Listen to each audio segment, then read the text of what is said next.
नगर परिषद चुनाव की घोषणा के साथ ही नगर परिषद चेयरमैन पद के उम्मीदवार धीरज कुमार के निवास स्थान पर लोगों का तांता लग गया।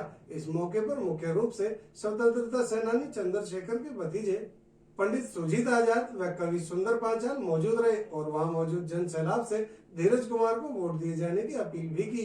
दिखाई दे रहा यह नजारा है नगर परिषद चेयरमैन पद के उम्मीदवार धीरज कुमार के निवास स्थान का। यहां आयोजित एक कार्यक्रम में स्वतंत्रता सेनानी चंद्रशेखर के भतीजे पंडित सुजीत आजाद और कवि सुंदर पांचाल पहुंचे। पांचाल ने कहा कि भारत को आजादी दिलाने में स्वतंत्रता सेनानियों का बहुत बड़ा योगदान रहा है, इसलिए उनका सम्मान करना चाहिए। तो वहीं सुजीत आजाद ने कहा धीरज कुमार एक पढ़ा लिखा युवा है। समाज सेवी रमेश भगत जी के पुत्र धीरज को समाज के लिए कुछ कर गुजरने का जज्बा अपने पिता से मिला है, इसलिए उन्होंने धीरज कुमार का समर्थन करते हुए लोगों को धीरज कुमार को चेयरमैन के पद पर जिताने की अपील भी की।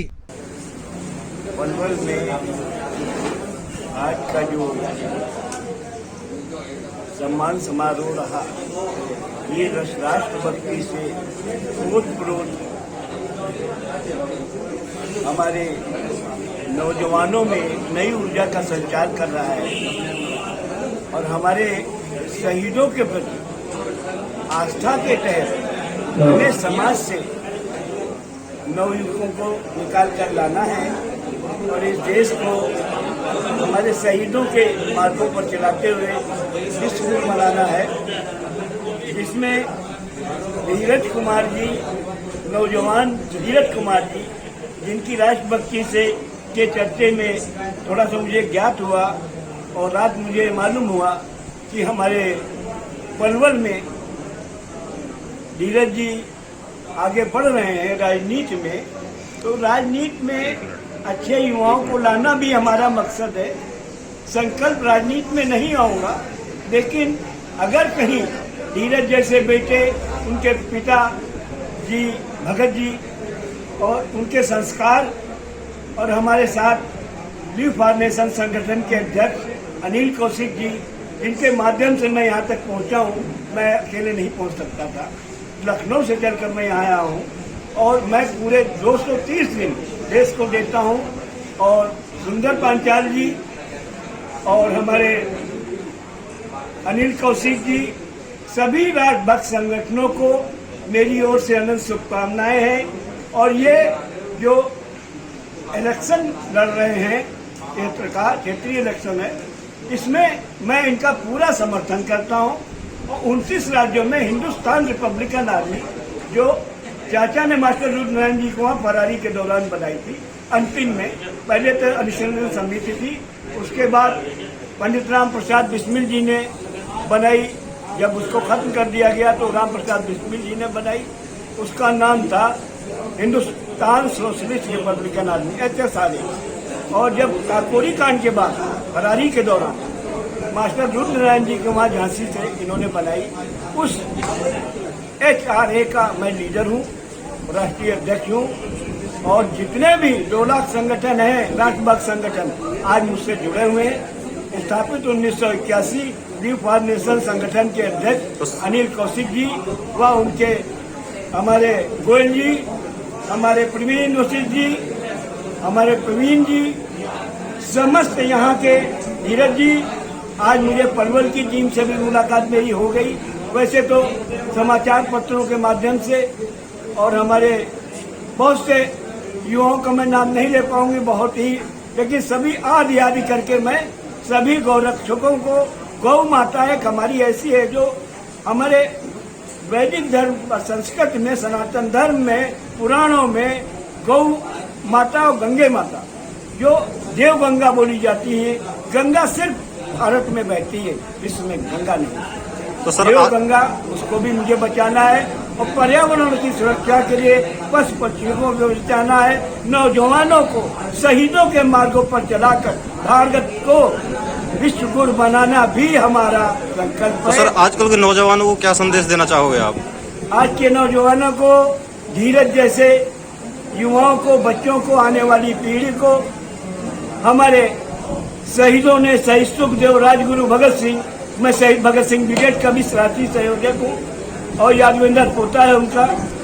और अभी हाल ही में वर्तमान सरकार ने 75वें अमृत महोत्सव पर आजाद जी का हरियाणा सरकार द्वारा अस्थि कलश लाया गया। मुझे गर्व इस बात का है कि पिछली सरकारों ने सौतेला व्यवहार किया था। वर्तमान सरकार धीरे धीरे, जैसे हमारे योगी बेटे ने काम किया, शिवराज सिंह चौहान बेटे ने काम किया, मैं बेटा ही कहूँगा, जो देश के लिए अच्छा काम करेगा। मैं भले राजनीति में ना हूँ, लेकिन सत्य के साथ में रहूंगा मरते दम तक। प्राण चाहे पर वचन न जाए, रघुकुल रीत सदा चली आई, प्राण जाए पर वचन न जाए। ये बात आजाद जी ने भी साबित कर दी थी जब जियो तिवारी जनेऊ आई, रोड तोड़ लिया पिंजरा तिवारी, और उसने अपनी कसम पूरी की। और आज मैं गर्वित हूँ कि हमारे देश में व्यवस्था परिवर्तन हो रहा है, और ये व्यवस्था परिवर्तन आपको बहुत ही जल्दी दिखेगा। सारा देश देखेगा इस चीज को। भारत विश्व का सबसे सिरमौर बनेगा। सोने की चिड़िया था, सोने की चिड़िया बनाने के लिए 230 दिन मेरी पत्नी का निधन भी हो चुका है। ये सभी को मालूम होगा कि अंजू तिवारी, जो पुत्र मधु शहीद आजम चंद्रशेखर आजाद तिवारी का निधन अभी साल भर पहले हुआ था, जिसमें रामदेव जी ने भी काफी मदद की हमारी, और टाटा इंस्टीट्यूट महाराष्ट्र में इलाज हो खत्म हो गई। लेकिन मेरे ऊपर कोई भी फर्क नहीं है, मैं और ज्यादा अच्छा काम कर पा रहा हूँ। अभी भारत सरकार चाहती है मुझे कि हम राजनीति में आए, लेकिन कई ऐसे जगह आई जहाँ मैंने साफ मना कर दिया, मैं आजीवन राजनीति में नहीं आऊंगा। यदि आजाद का भतीजा हूँ तो राजनीति में आकर कोई काम कर पाया तो मैं फिर आजाद का भतीजा कहलाने लायक नहीं। जय हिंद, जय भारत। क्या ये देश उन्हीं का है जो युद्धों में मर जाते हैं, अपना लहू बहाकर टीका सरहद पर कर जाते हैं। ऐसा युद्ध वतन की खातिर सबको लड़ना पड़ता है, और संकट की घड़ियों में सबको सैनिक बनना पड़ता है। पलवल पहुंचने का कारण ये रहा है कि जो हमारे नगर परिषद का चुनाव लड़ रहे हैं हमारे छोटे भाई धीरज, उन्होंने आज पंडित चंद्रशेखर आजाद जी के भतीजे, महान क्रांतिकारी पंडित चंद्रशेखर आजाद जी के भतीजे, पर ये भी महान क्रांतिकारी है, पंडित सुरजीत आजाद जी को यहाँ पलवल में बुला के जो सम्मानित किया है, ये अपने आप में उन्होंने एक मिसाल कायम की है। नेताओं का भी, नेताओं को तो दुनिया बुलाकर सम्मानित करती है, लेकिन जो हमारे असली हीरो हैं, ये तो हमारे पूर्वज रहे हैं, हमारे क्रांतिकारी रहे हैं, उनको बुलाकर यहाँ जो सम्मानित किया, तो मुझे इसकी सूचना धीरज जी के माध्यम से और पंडित जी के माध्यम से प्राप्त हुई। तो मैं अपने आप को रोक नहीं सका कि भाई इस कार्यक्रम में मैं जरूर जाके भाई धीरज जी का उत्साहवर्धन करूँगा। इतना अच्छा कार्य उन्होंने किया, समाज के सामने लोगों को एक संदेश भी दिया कि आप इस प्रकार के कार्यक्रम करा के इन लोगों को दोबारा से समाज में एक जागृति लाएं। दो पंक्तियां मैं जरूर, एक तो मैं प्रथम ये भी कहना चाहूँगा कि आज ही चुनाव की डेट फाइनल हुई है। अच्छे को चुने, सच्चे को चुने, जो आपके काम आए उसको। और धीरज भाई एक बहुत प्रबल उम्मीदवार है, समाज में युवाओं में उनकी विशेष पकड़ है, और 36 बिरादरी में वो जनप्रिय हैं। और आज से नहीं, उनके पिताश्री को तो हमारा पूरा पलवल का पूरा इलाका जानता है, भगत जी के नाम से जो प्रसिद्ध है। तो आज मैं संदेश यही देना चाहूँगा कि आओ मिलकर देश के लिए कुछ करते हैं, आओ मिलकर गौ माता के लिए कुछ करते हैं। महिमा लिखी है जिसकी भाइयों वेद पुराण में, वो गौ माता जो रोती है मेरे हिंदुस्तान। आज गौ माता की दुर्दशा पर भी थोड़ा हमें विचार करना चाहिए, और गौ भक्तों ने ये जो कार्यक्रम में सहयोग दिया है, मैं गौ भक्तों को भी अपनी तरफ से बहुत बहुत धन्यवाद देता हूँ। समाज सेवी रमेश भगत जी ने चुनावी तिथि की घोषणा का स्वागत करते हुए कहा कि वह पिछले कई वर्षों से समाज सेवा में जुटे हैं। उनका बेटा धीरज कुमार पिछले कई महीनों से जनसंपर्क अभियान कर नगर परिषद चेयरमैन पद के उम्मीदवार के तौर पर लोगों से मुलाकात कर रहा है। लोगों का अपार जन समर्थन उन्हें मिल रहा है। उन्होंने कहा, चुनाव तिथि की घोषणा के बाद कई ऐसे कुकरमुत्ते पैदा होंगे जो समाज सेवा का दम भरेंगे। ऐसे लोगों से सावधान रहे और शहर के हित के लिए धीरज कुमार को ही जिताएं। देखो, जैसे तुरंत आज लोगों में पता चला है कि ये तारीख जो है निश्चय 19 हुई है, और इसी भेष में जितने योगा साथी हैं, जिनके साथी हैं सारे, और जितने हमारे बच्चे हैं, आपके घर पे सबने एक समारोह किया है, और आगे का बिगल ये बजाया है, अब घर घर में जाके वोट मांगेंगे और धीरज भाई को कामयाब करेंगे। नगर परिषद चेयरमैन पद के उम्मीदवार धीरज कुमार ने भी स्वतंत्रता सेनानी चंद्रशेखर आजाद के भतीजे पंडित सुरजीत आजाद का समर्थन मिलने पर उनका आभार व्यक्त किया और कहा, क्षेत्र की जनता ने जो प्यार उन्हें दिया है वह उसका कर्ज चुकाने का भरपूर प्रयास करेंगे। मेरे पिता के समान बड़े बुजुर्गों, आगे मुख्य अतिथि मेरे बाबूजी सुंदर भाई पांचाल जी और माइकल जी और उनकी टीम, प्रोफेशनल टीम, सभी को तहे दिल से धन्यवाद करता हूं जो आपने इस लायक समझा, अपना कीमती निकालकर अब इधर पधारे, तहे दिल से धन्यवाद करता हूं।